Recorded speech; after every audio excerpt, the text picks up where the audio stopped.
Hello, I'm Jerry Fort. I'm going to read a story out of this book here called The Scary States of America, 50 Weird and Terrifying Stories, one from each state based on true events, by Michael Teitelbaum. And let's see, the state I'm going to read today is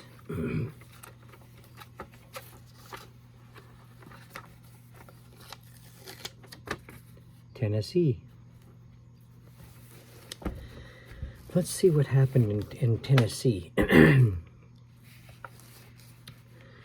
only thing dangerous about most homework assignments is getting a bad grade. But 13-year-old Alan Marcus of Tennessee sent me this story about what happened to him and his buddy Sam Turpin when Alan decided to investigate an old legend for his history project. Here's what he wrote. The name of the story is called The Bell Witch.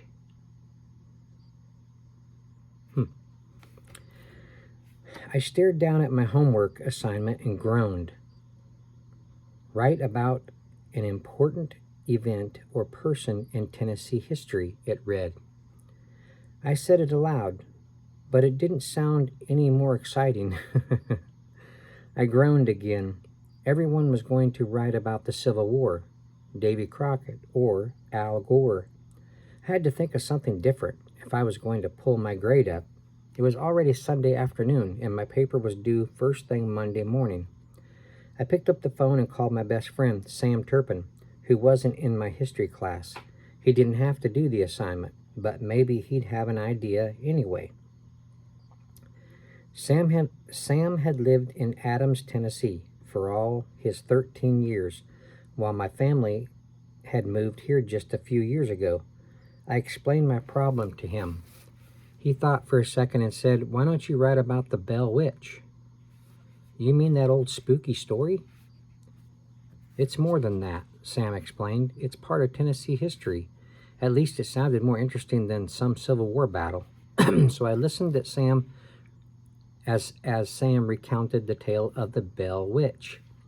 Some woman named Kate Batts accused this guy, John Bell, of cheating her in a business deal in the early 1800s.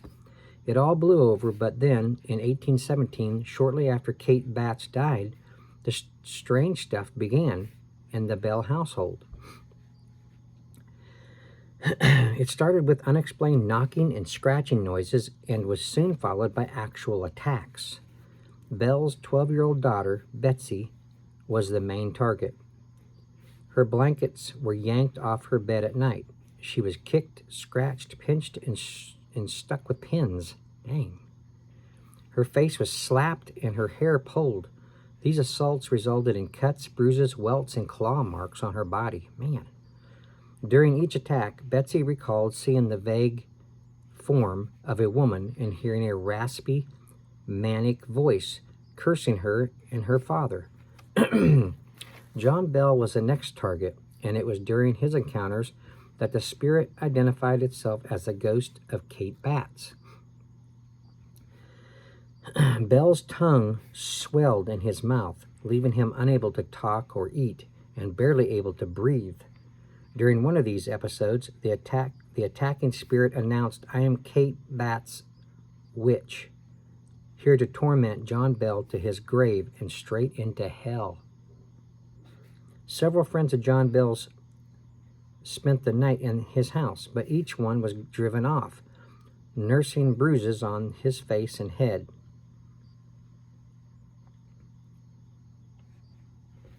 Several friends of John Bell spent the night in his house, but each was driven off, nursing bruises on his face and head. I guess they were all men that were his friends that stayed there. Kate Batts got her final revenge in late 1820. John Bell's strange mouth illness returned. His throat and tongue swelled as his face contorted in pain. Lying in bed, unable to move, he was brutally beaten by the witch, who cursed at him as she struck his swollen face again and again. On December 20th, 1820, John Bell died. The witch shouted triumphantly at Bell's death and even disrupted his funeral, laughing. I just want to see real quick.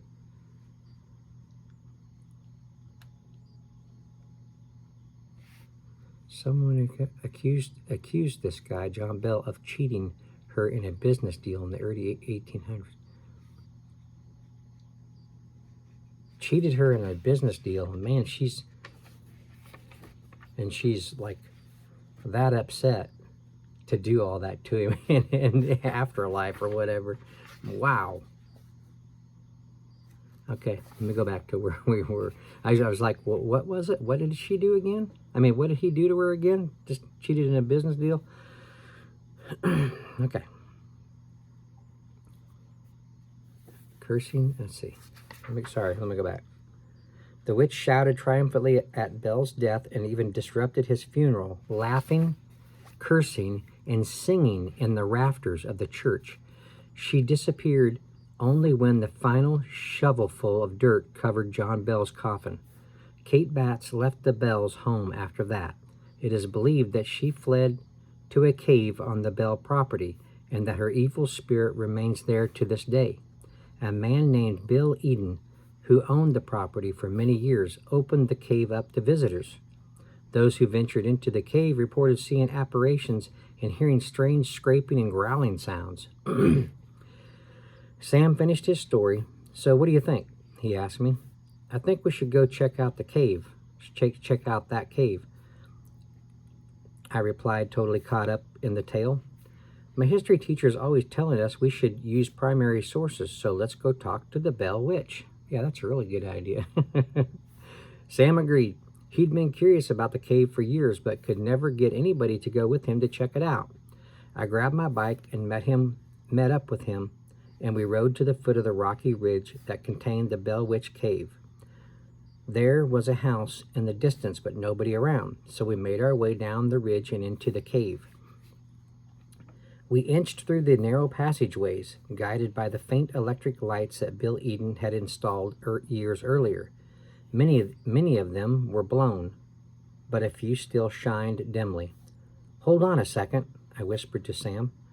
Stopping and standing perfectly still, I had heard something strange, and there it was again, the unmistakable sound of scuffling footsteps on stone. As the scraping noises continued, they were joined by the sound of a labored breathing.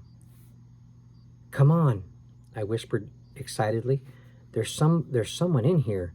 Let's go check it out." "Yeah, that's a good idea." "All right," Sam replied nervously. It's probably more like, "All right." As we ventured farther into the cave, we soon came to what appeared to be a dead end. Then I noticed a curved opening where the black wall met the floor. It looked as if we might just be able to squeeze through.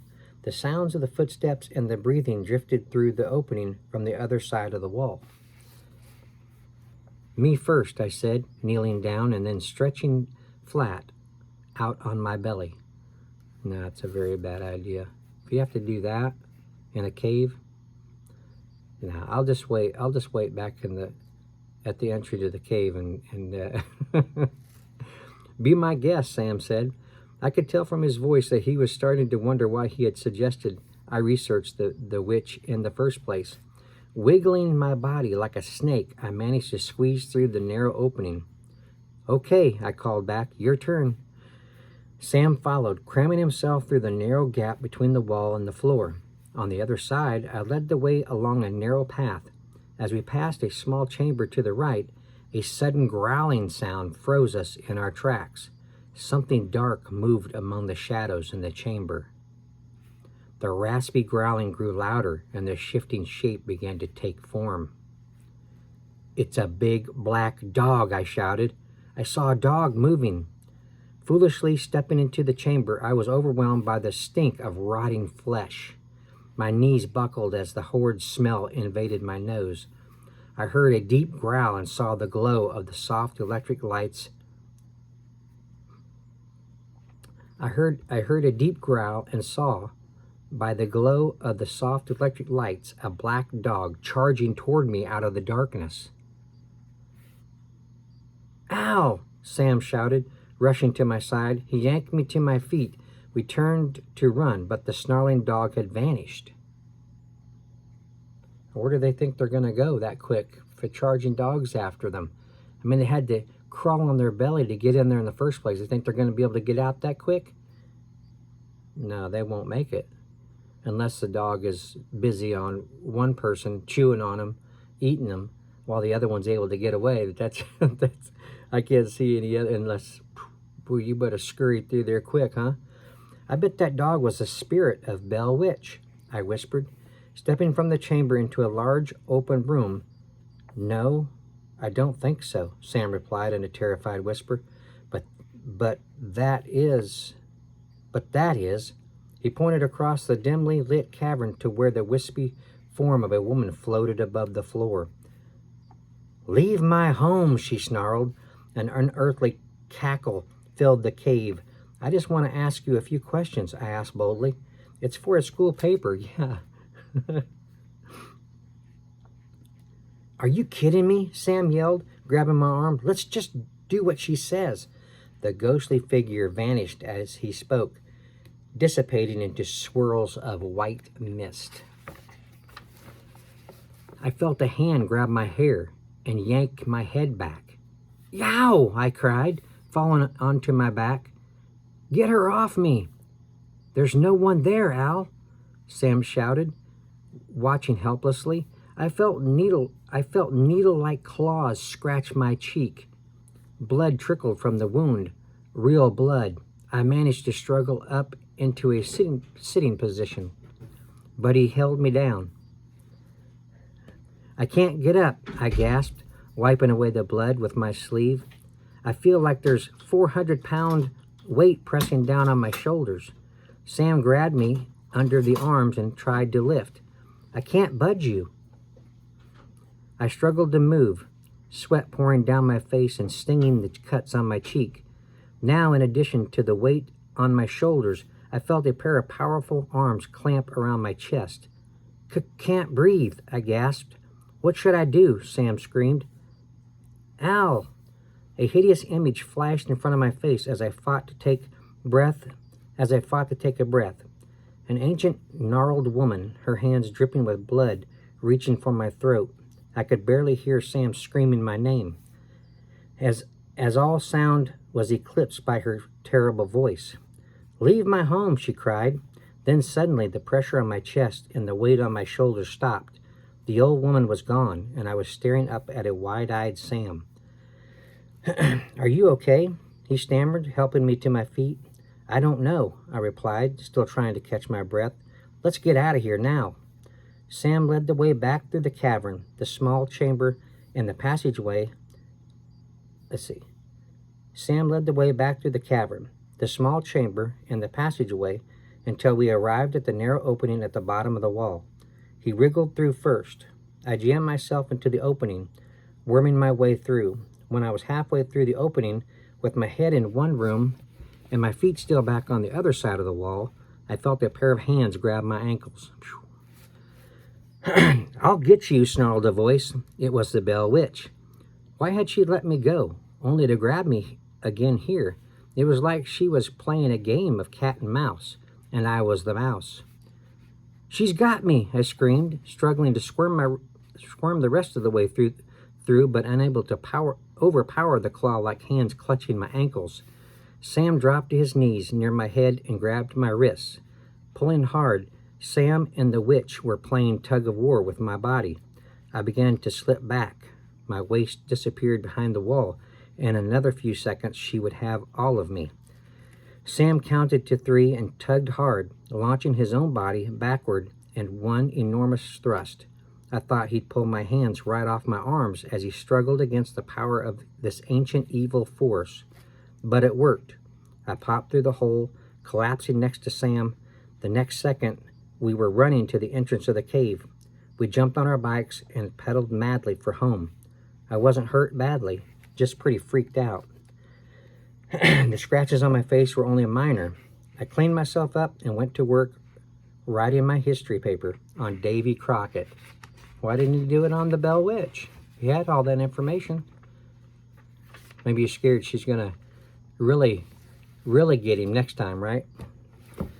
All right, that was The Scary States of America by Michael Teitelbaum. If you're into paranormal type stuff and you want a book like this for your collection, buy you a copy of this. I'm sure Michael Teitelbaum would appreciate it. I thank you for watching. I appreciate that. And we will see you on the next one.